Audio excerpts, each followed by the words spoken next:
Screen दिसते माझी सर्वांना? Yes sir. Yes sir. Okay, ठीक आहे. सो आज ना आपण एक नवीन टॉपिक शिकणार आहोत. त्यापूर्वी तुम्हाला कार्य म्हणजे काय हे माहिती आहे का रे?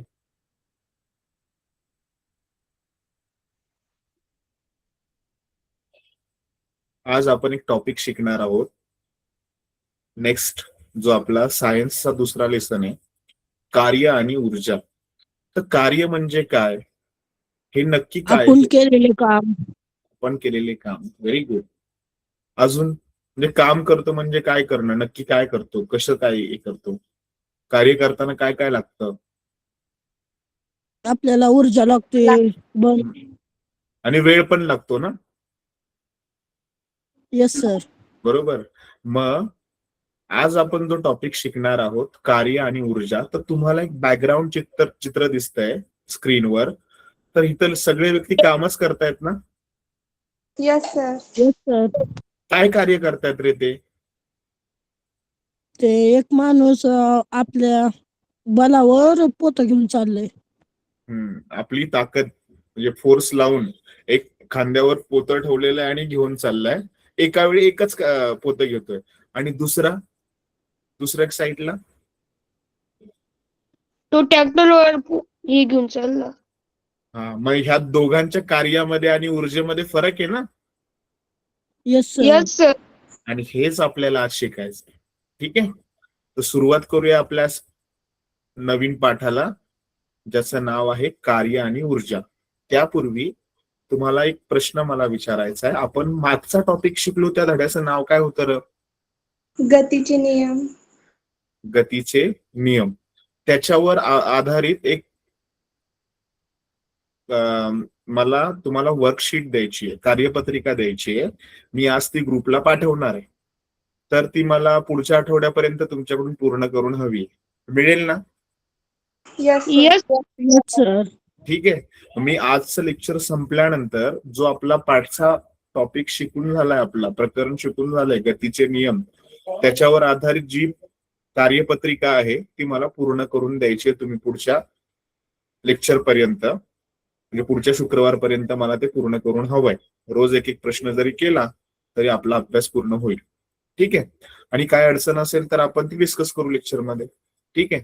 सो आपण पुढे जाऊया. कार्य आणि ऊर्जा शिकूया. ठीक आहे. तर तुम्हाला एक समोर चित्र दिसतंय. एक असतं मानसिक कार्य आणि एक असतं भौतिक कार्य. विज्ञानाच्या भाषेत कार्य म्हणजे काय, तर केलेलं काम म्हणजे कार्य. आता इकडे मुलगी दिसतीये, ती अभ्यास करते म्हणजे कार्यच करते. आणि विज्ञानाच्या भाषेमध्ये जे सोप्या पद्धतीने मांडलेली एक व्याख्या आहे ती तुम्हाला ब्लू अक्षर म्हणजे येलो बॅकग्राऊंड मध्ये, पिवळ्या बॅकग्राऊंड मध्ये व्याख्या दिलेली आहे. मानसिक कार्य म्हणजे मेंटल वर्क. विज्ञानात त्याचा अर्थ होतो की कार्य केलेलं नाही, म्हणजे मेंटली वर्क म्हणजे मला मानसिक खूप काम आहे, माझ्या डोक्यात खूप विचार चालू आहेत, मला हे करायचंय, मला ते करायचंय, मला अमकं करायचंय, मला घरी जाऊन जेवण करायचंय, मला परवा दिवशी रविवार आहे, पोहायला जायचंय, हे डोक्यात विचार आहेत. हे मानसिक कार्य म्हणजे विज्ञानात त्याचा अर्थ कार्य होत नाही. भौतिक कार्य, मग विज्ञानानुसार खरे कार्य काय आहे ते समजून घेऊया आणि त्याची एक व्याख्या पाहूया. ठीक आहे, जी सायंटिफिकली करेक्ट आहे. एखाद्या वस्तूवर बल प्रयुक्त केले असता त्या वस्तूचे विस्थापन झाल्यास शास्त्रीय दृष्ट्या कार्य घडून आले असे म्हणतात. म्हणजे माझ्या घरात एक कपाट होतं, त्या कपाटला मला बेडरूम मधनं हॉलमध्ये शिफ्ट करायचंय, म्हणून मी काय केलं, त्या कपाटला बल प्रयुक्त कर म्हणजे ढकलत मी त्याला माझ्या बेडरूम मधनं बाहेर काढलं, तिथून पुन्हा अजून ढकललं आणि त्याला हॉलमध्ये सेट केलं. म्हणजे काय केलं, मी माझं बल कपाटावर प्रयुक्त केल्यामुळे ते कपाट विस्थापित झालं, म्हणजे त्याची जागा बदलली. ते बेडरूम मधनं मी कुठं आणून ठेवलंय, हॉलमध्ये आणून ठेवलंय आणि तिथे मांडलंय. याचा अर्थ काय, वैज्ञानिक भाषेत येथे कार्य घडून आले. म्हणजे तुम्ही एखाद्या वस्तूवर जेव्हा बल प्रयुक्त करता आणि त्या वस्तूने आपली जागा बदलली जाते, त्या वस्तूची काय होते, जागा बदलली जाते आणि त्याला काहीतरी वेळ लागतो, तर त्याला काय बोलतो आपण, त्या गोष्टीला आपण बोलतो की आपण काहीतरी कार्य केलं.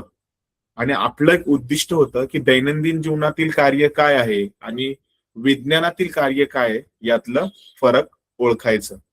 मग त्यासाठी तुम्हाला एक प्रश्न विचारलाय खाली शेवटच्या बॉटम लाईनवर, सगळ्यांना दिसतोय का बरं? कोण वाचेल आणि त्याचा अर्थ काय होईल ते सांगेल का मला?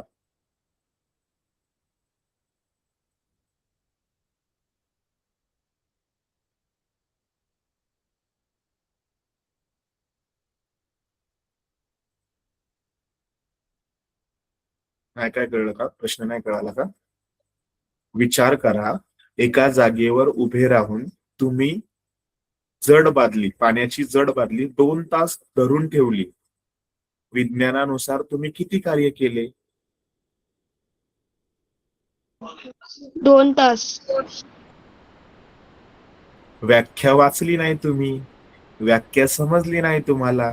एखाद्या वस्तूवर बल प्रयुक्त केले असता त्या वस्तूचे विस्थापन झाल्यास कार्य घडून आले असे म्हणतात. कार्य होण्यासाठी बघा, मी माझं घरात कबड होतं बरोबर, त्या कपाटावर फोर्स लावला, बल प्रयुक्त केलं, त्या वस्तूनी जागा बदलली बल लावल्यामुळे. बेडरूम मधनं ते कुठे गेलंय, हॉलमध्ये, म्हणजे एका खोलीतून दुसऱ्या खोलीमध्ये नेलं.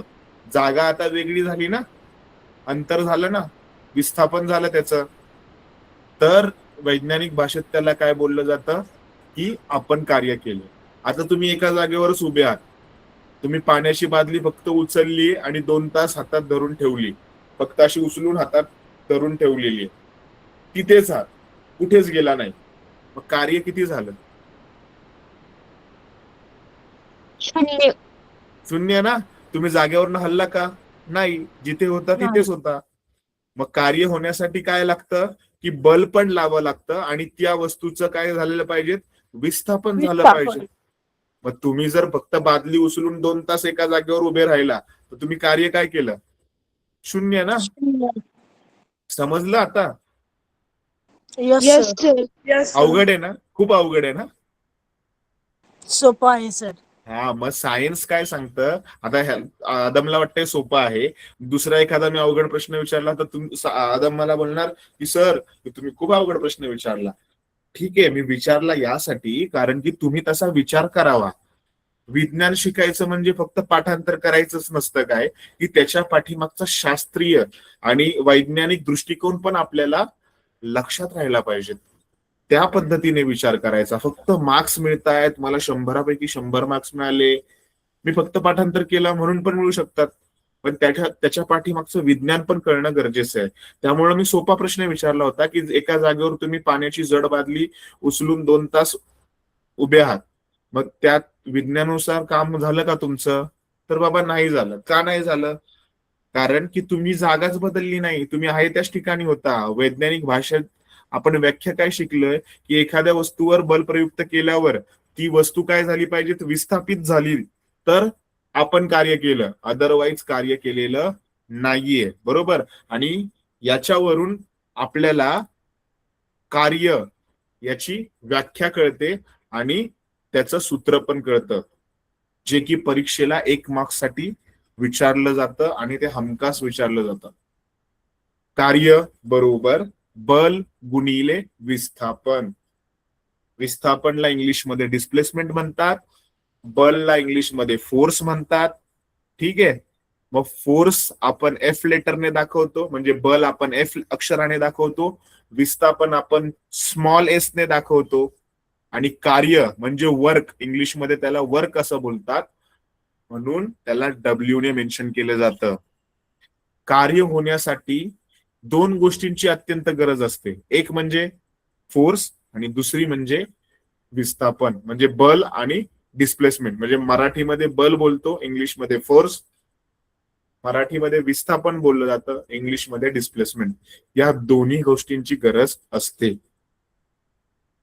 ठीक आहे, समजलंय का? Yes sir. Yes sir. आता ना मी मागच्या स्क्रीनवर येतोय आणि एक प्रश्न विचारतोय जो की मागच्या पाठाशी रिलेटेड आहे. ज्याला कुणाला उत्तर येतंय त्याने हँड रेस करायचा आहे. बरं, विचारू का की नको?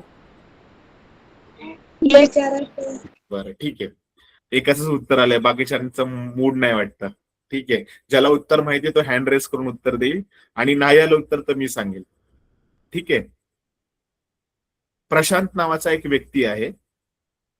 तो त्याच्या घरातून निघतो आणि शाळेत जातो. मग प्रशांतने विस्थापन केलंय का अंतर कापलंय का दोन्ही केलंय?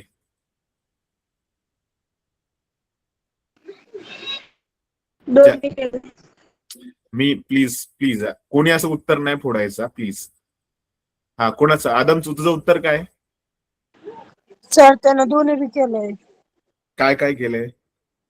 विस्थापन पण केलंय आणि अंतर पण कापलंय. येस असं सर. म्हण. हा, आता माझा प्रश्न पुढे आहे. हँड्स डाऊन केला सगळ्यांनी तरी चालेल. पुढच्या प्रश्नासाठी उत्तर द्यायचं आहे, त्याच्याशीच रिलेव्हंट आहे. प्रशांत घरातून निघालाय, शाळेपर्यंत पोहोचला, शाळेतून पुन्हा घरी आला, सरळ रस्त्याने गेला आणि सरळ रस्त्याने चालला, कुठेच टर्न वगैरे घेतला नाही त्यांनी. शाळा त्याच्या एकदम घराच्या समोर आहे. शाळेमध्ये गेला, शाळेत बसला, तिथून परत सरळ आहे तसा घरामध्ये आला. मग या ठिकाणी विस्थापन किती आणि अंतर किती? ज्याला उत्तर द्यायचंय तो हात वरती करेल आणि सांगेल. अवघड आहे का प्रश्न? मी मागच्या याच्या पाठामध्ये पण हा विचारला होता, तुम्हालाच विचारला होता. विस्थापन आणि अंतर, याच्यामध्ये विस्थापन किती झालं, अंतर किती झालं?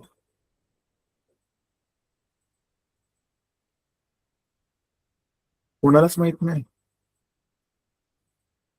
प्रशांत शाळेत गेला सरळ आणि शाळेपासून पुन्हा माघारी घरापर्यंत आला. मग याच्यामध्ये अंतर किती झालं आणि विस्थापन किती झालं सांगाल? चुकलं तरी काही हरकत नाही. चुकलं तर मी करेक्ट करेल, पण तुम्ही बोललाच नाही तर मला समजणार नाही की तुम्हाला विस्थापन कळालंय का नाही किंवा अंतर कळालंय का नाही. नाही येत का कोणाला? अंतर झालं. कोणी सांगितलं मला? नाव सांगाल का? मी.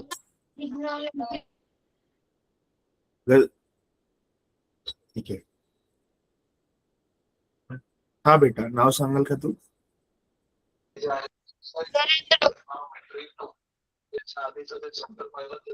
नरेंद्र. हा रुद्र. हा रुद्र, अंतर किती झालं आणि विस्थापन किती झालं?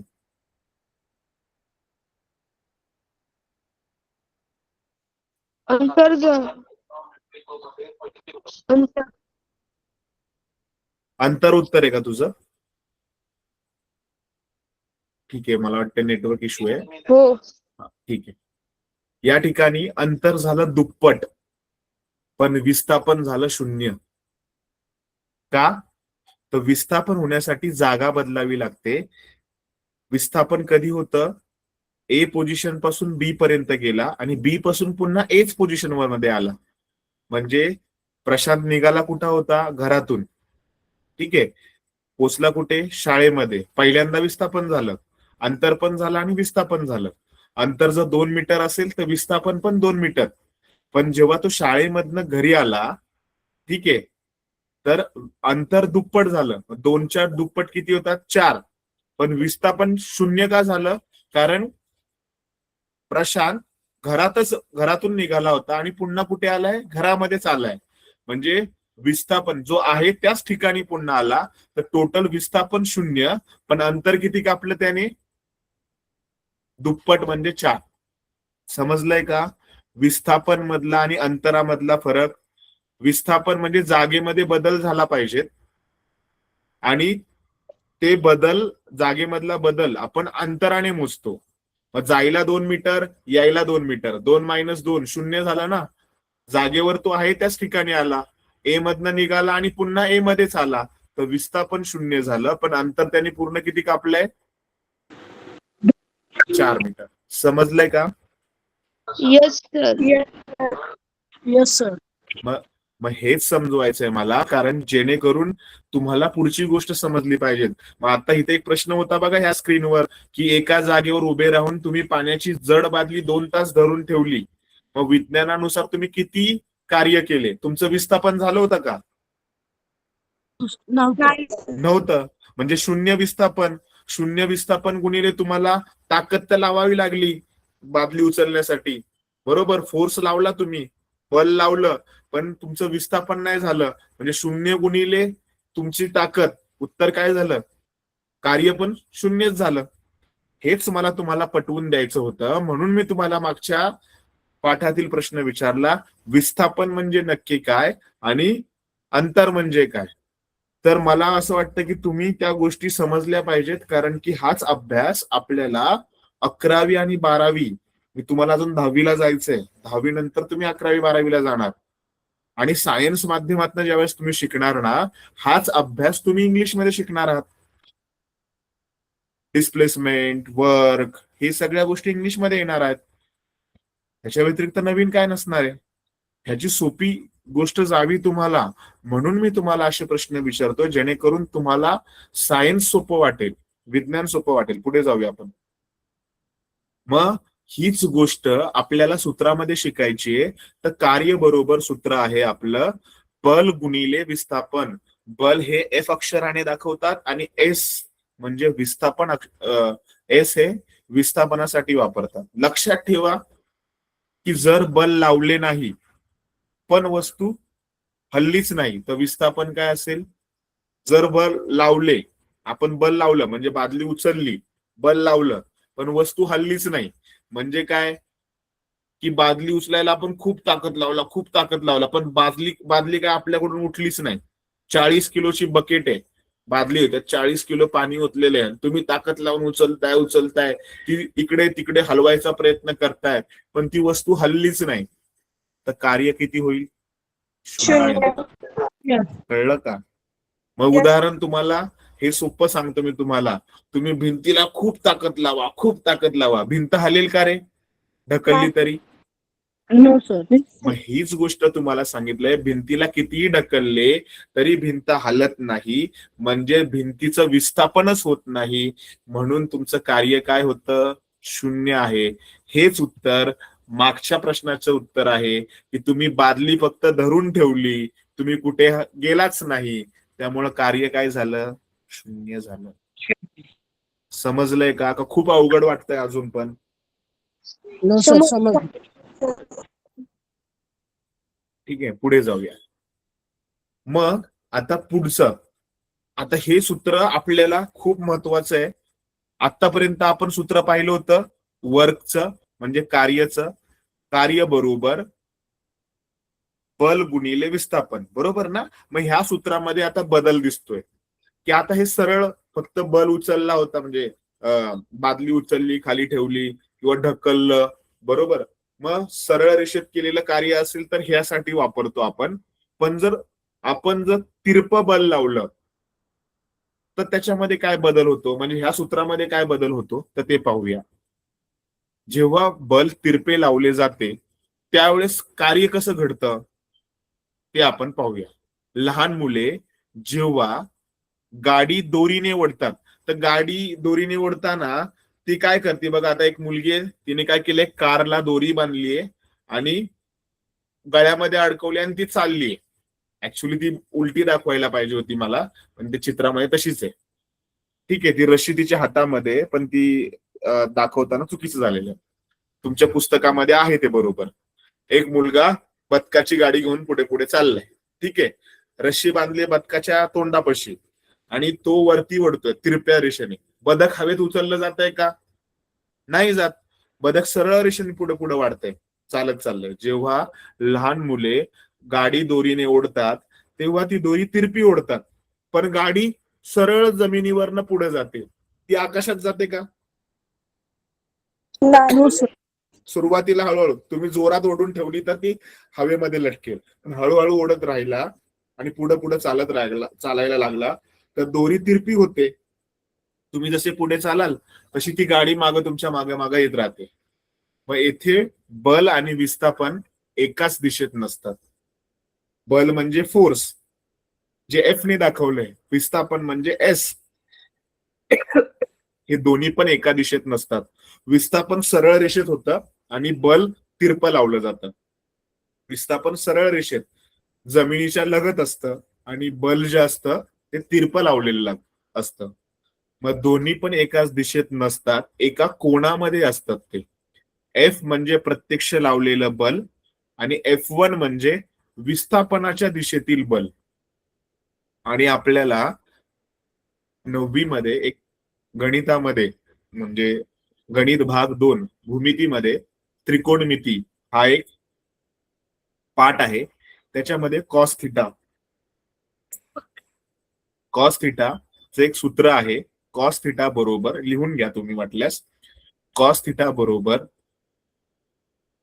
थिटा लगतची बाजू छेद एक मिनिट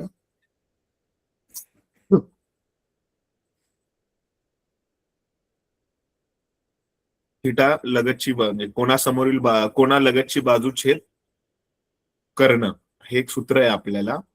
तर इथे जे पाहिजे ते सूत्र येणार cos theta is equal to F1 upon F आणि F1 ची किंमत येणार एफ कॉस थिटा. एवढं पूर्ण लक्षात न घेता जर आपण हा पार्ट फक्त आपण स्किप करू, तुमचा ज्यावेळेस हा टॉपिक शिकवून होईल त्रिकोणमिती त्यावेळेस तुम्हाला ही गोष्ट व्यवस्थित कळून येईल. सध्या याच्याकडं दुर्लक्ष करा की ह्या ठिकाणी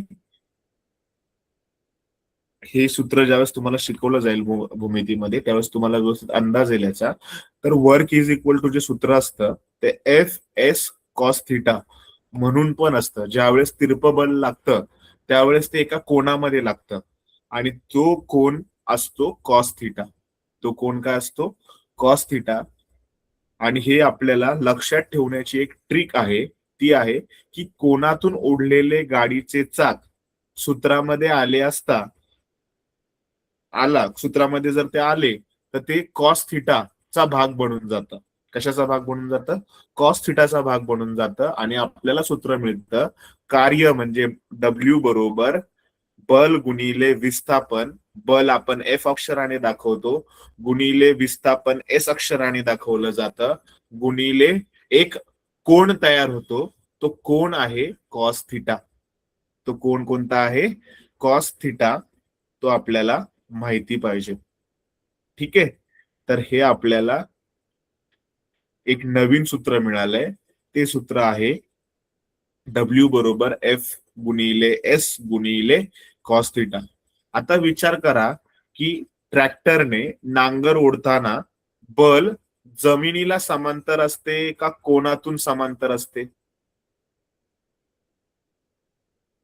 ट्रॅक्टरचा नांगर पाहिला असेल तुम्ही, नांगर ओढतो ना ट्रॅक्टरचा, ते बल जमिनीला समांतर असते की कोणातून समांतर असते.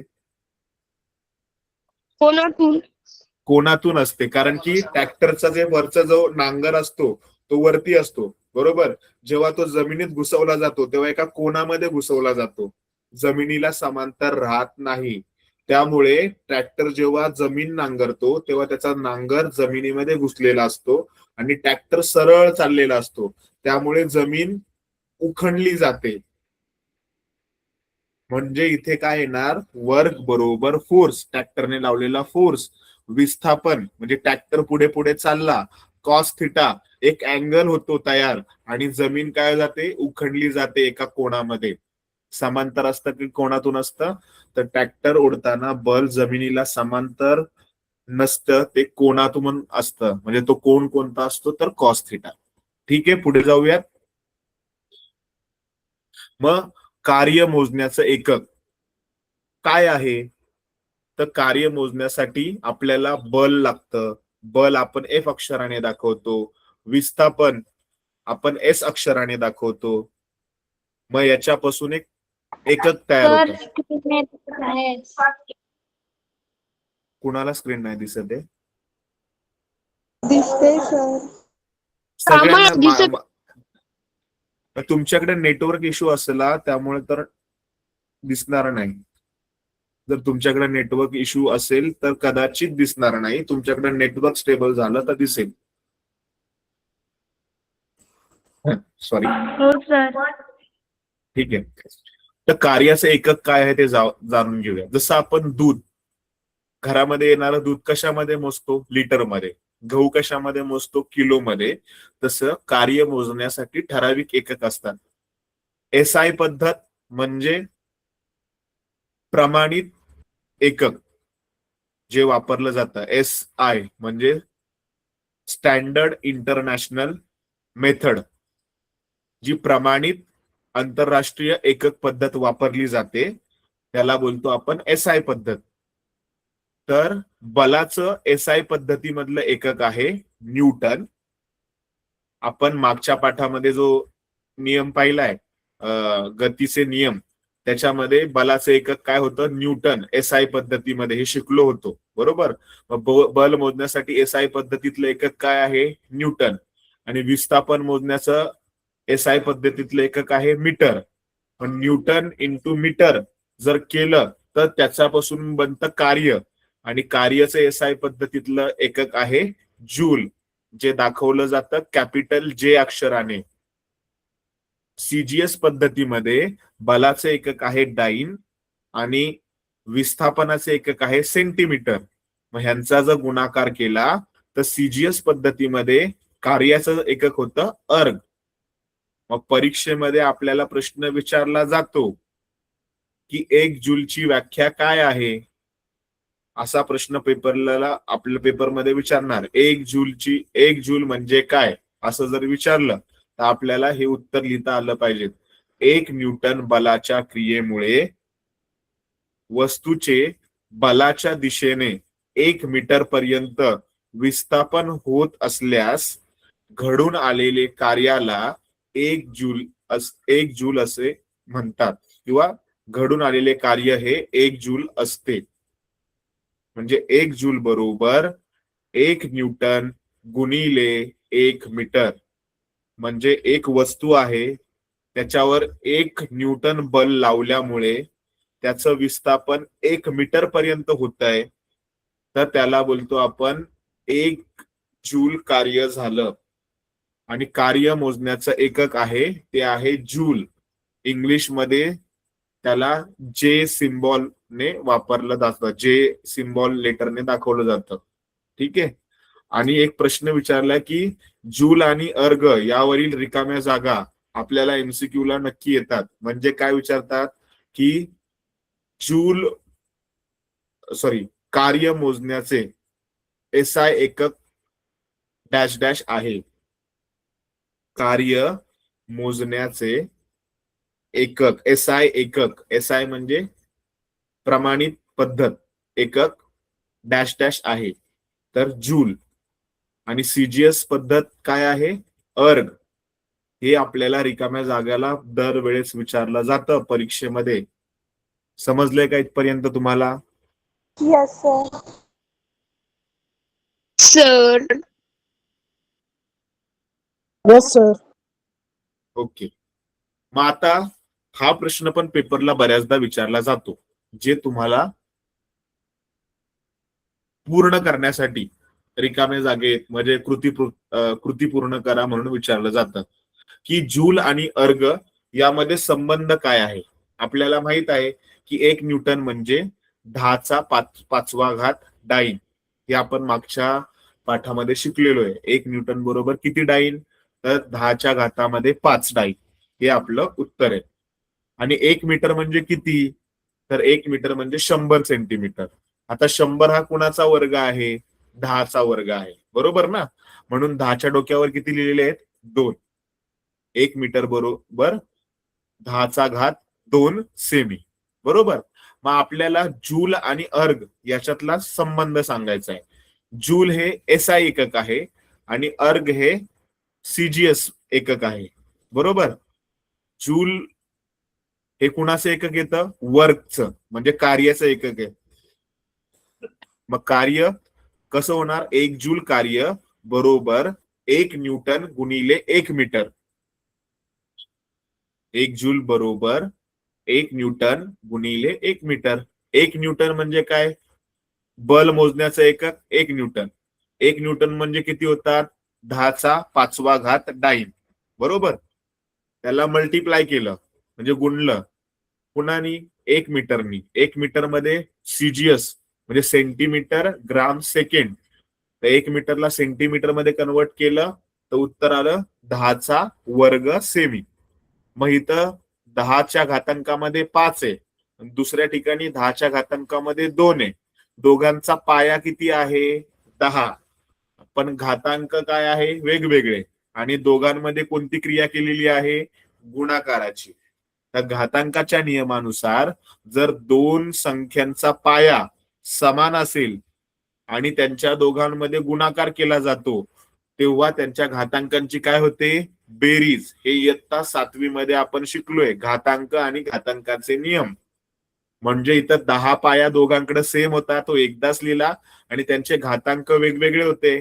5 अधिक 2 त्यांची बेरीज केली, डाईन आणि सेमी यांचा गुणाकार केला, तर आपल्याला उत्तर काय मिळालं? 1 जूल बरोबर 10⁷ अर्ग.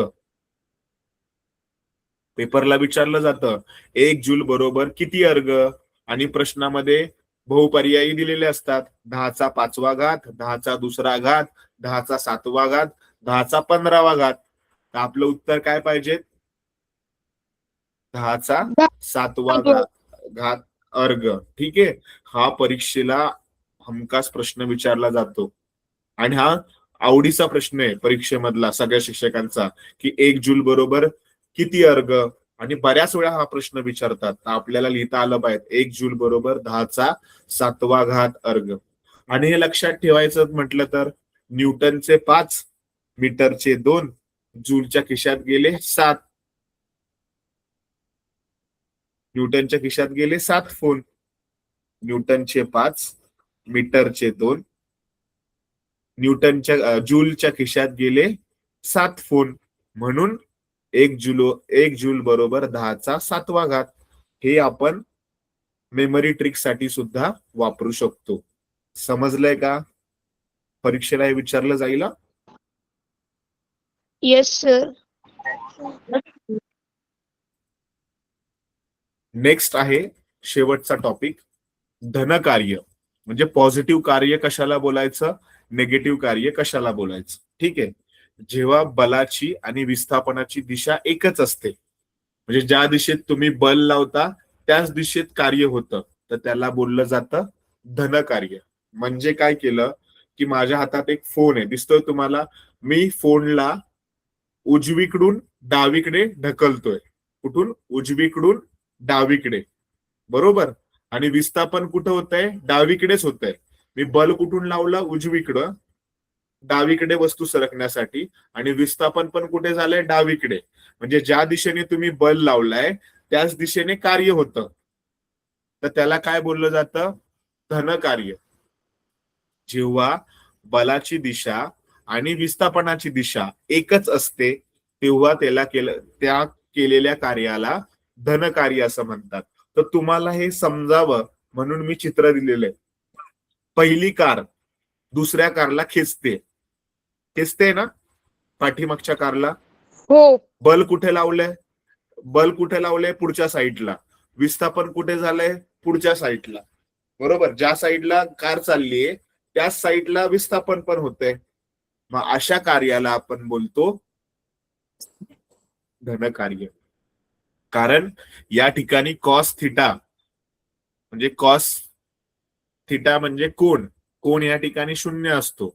मग इथला कोण 0 म्हणजे काय? कॉस 0ची किंमत असते 1. म्हणून कार्य बरोबर म्हणजे W बरोबर F/S. तुम्हाला त्रिकोणमिती हा चॅप्टर आहे पुस्तकात, पण तो शेवटच्या परीक्षेमध्ये आहे, त्यामुळे हे तुम्हाला लगेच समजणार नाही. ज्यावेळेस तो टॉपिक समजवतील तुम्हाला शिक्षक त्यावेळेस तुम्हाला हे कळून येईल.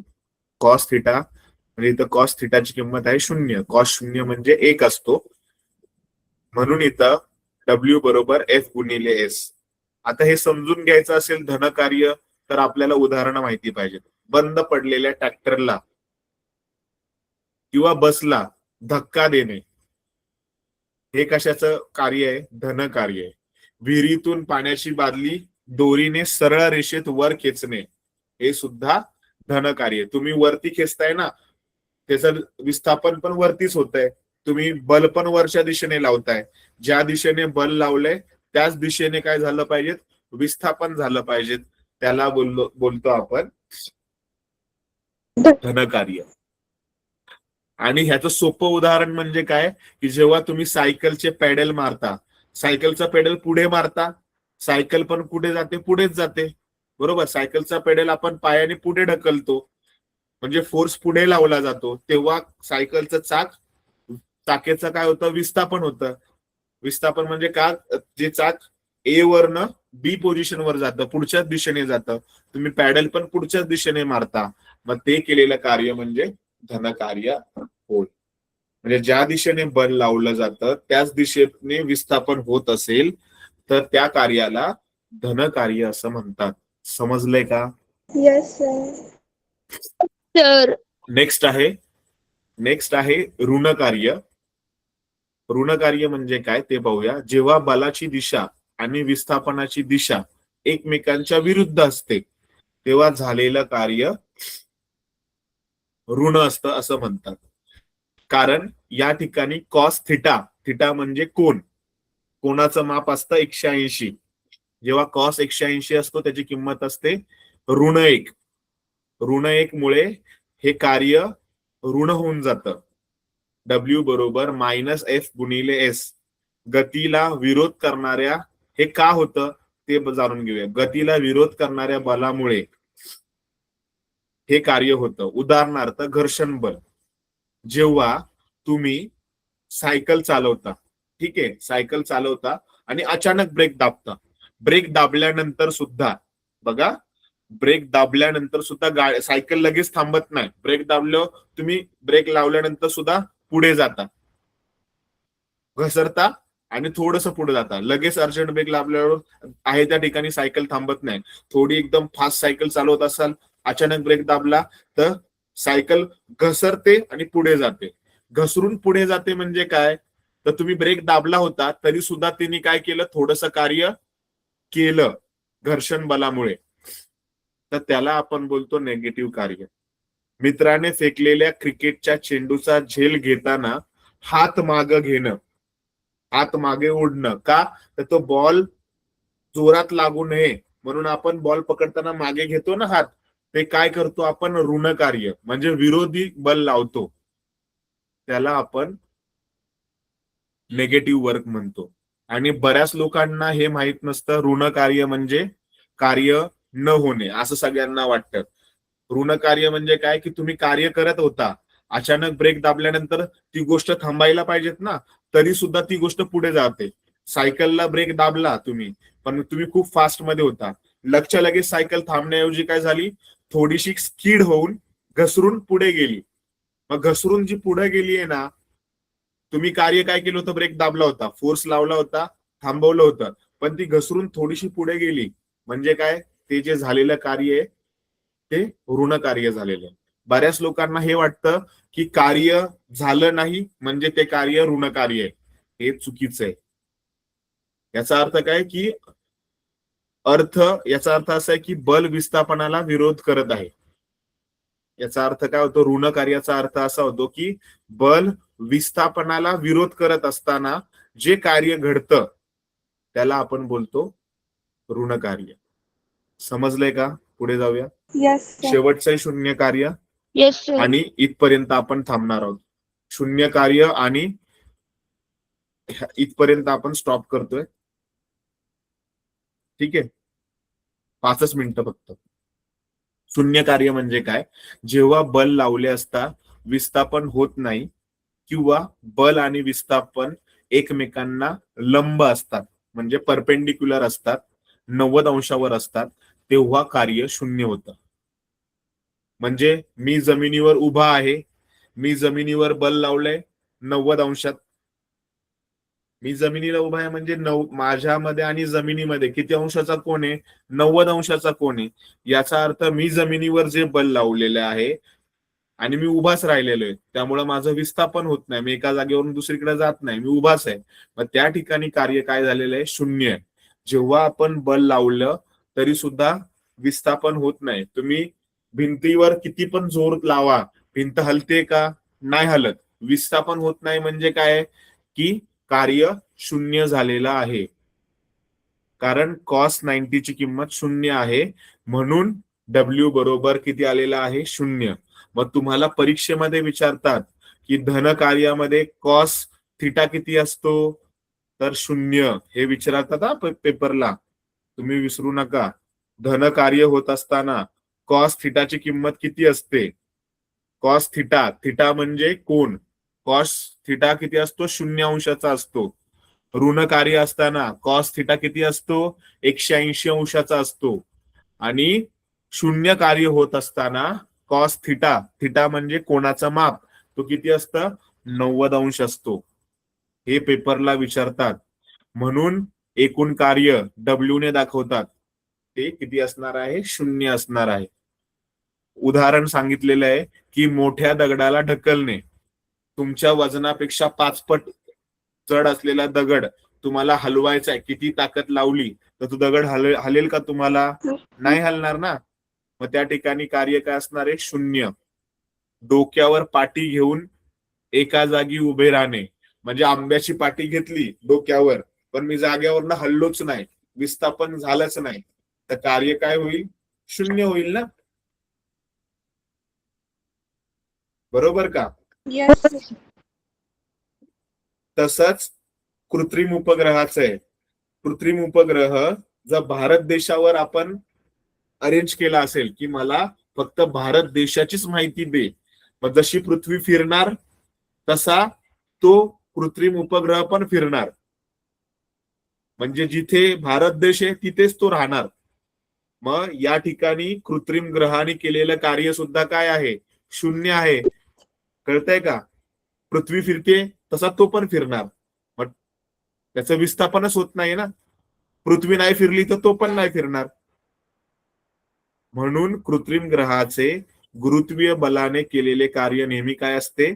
शून्य असते. कारण की कृत्रिम ग्रहाचं विस्थापनच होत नाही, तो जागाच बदलत नाही. त्याला आपण कुठे ठेवलेला आहे? की फक्त भारत देशाचीच माहिती दे. मग तो फक्त भारत देशालाच फोकस करतो. पृथ्वी फिरली तर भारत देशाची जागा पण बदलणार ना. मग तो देश जसा फिरणार तसा तो पण त्याच्यासोबत फिरणार. म्हणून कृत्रिम उपग्रहाचे कार्य काय असतं? शून्य असतं. आज आपण काय शिकलो तर त्याच्यात थोडक्यात आढावा. कार्य किती प्रकारचं असतं? 3 प्रकारचं: धन कार्य, ऋण कार्य आणि शून्य कार्य. ठीक आहे. धन कार्यामध्ये बल आणि विस्थापन एकाच दिशेत असतात. ऋण कार्यामध्ये बल आणि विस्थापन हे विरुद्ध दिशेमध्ये असतात. शून्य कार्य म्हणजे काय? की बल आणि विस्थापन यांच्यामधील कोन 90 अंशाचा असतो आणि विस्थापन होत नाही. धन कार्यामध्ये थिटाचं माप असतं 0, ऋण कार्यामध्ये थिटाचं माप असतं 180, शून्य कार्यामध्ये थिटाचं माप असतं 90 अंश. म्हणून धन कार्याचं सूत्र आहे W बरोबर F गुणिले S. ऋण कार्याचं सूत्र आहे W बरोबर ऋण F गुणिले S. आणि शून्य कार्याचं सूत्र आहे W बरोबर 0. याचं उदाहरण समजण्यासाठी बैलगाडी पुढे ओढणे हे धन कार्याचे उदाहरण आहे. धावत्या बैलगाडीला खेचणे म्हणजे बैलांना खेचून धरलं तर गाडी थांबते, म्हणजे ती गाडी मागच्या दिशेने जाते, थोडी मागं जाते, चाकं तिची मागं फिरतात. हे ऋण कार्याचं उदाहरण आहे. डोक्यावर टोपली घेऊन एकाच जागी उभं राहिलोय, ते शून्य कार्याचे उदाहरण आहे. बल आणि विस्थापन एकत्र गेले तर धन कार्य, बल आणि विस्थापन विरुद्ध गेले, एक पुढे गेला आणि एक मागे गेला तर ऋण कार्य झालं. बल आणि विस्थापन याच्यामधलं कोणती जरी गोष्ट शून्य झाली तर शून्य कार्य होतं. समजलंय का? Yes, sir. तर याच्यावर आधारित असलेली उदाहरणं मी तुम्हाला सोडवतोय, पाठवतोय. आज इथपर्यंतच थांबूयात. उद्याच्या म्हणजे नेक्स्ट लेक्चरला याच्यावर असलेले काही प्रश्न मी विचारेल आणि पुढचा टॉपिक आपण नेक्स्ट लेक्चर मध्ये कंटिन्यू करूया. Yes, sir. आजपर्यंत इथेच थांबूया. ठीक आहे. Okay. Bye. Good night. Bye, sir. Good night, sir. Good night.